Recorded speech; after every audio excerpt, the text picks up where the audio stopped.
Doing a rainwater catchment project out of recycled plastic bottles can be a very good project to do in developing countries where there may not be a reliable source of water, and also where there's the problem of discarding trash. Perhaps plastic bottles are just getting burned in the village burn piles, putting off smoke. So start a collection of bottles of similar size, similar volume, and you want to choose a location for your tank. Lay out the dimensions, figure out the radius, the inner radius for the inner part of the bottle, the outer radius for the outer part of the bottle.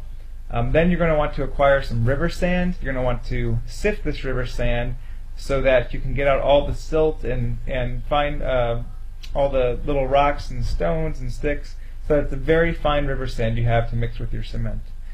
Okay, after that it's time to start working on the foundation of the tank. We used some reclaimed bricks and rocks from previous abandoned building projects, along with about a 5-to-1 ratio of river sand to cement. Depending on how big of a tank you do, this ratio will vary, as will the type of foundation you lay down, the dimensions of the foundation.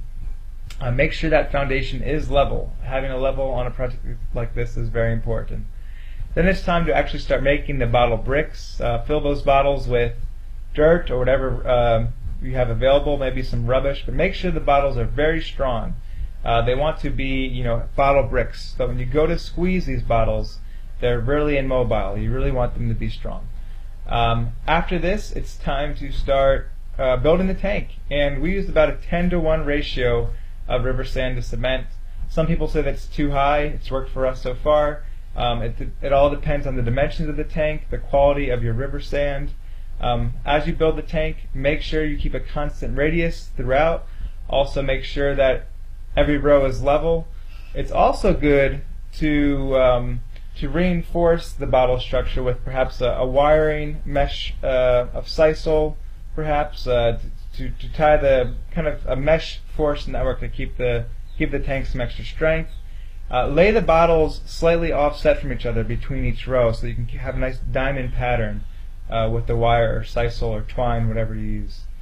For the plaster, you want to use a much higher ratio for the plaster, perhaps a 5-to-1 sand to cement. Also, we added some waterproof cement to this mixture, as well as some lime to give it extra strength.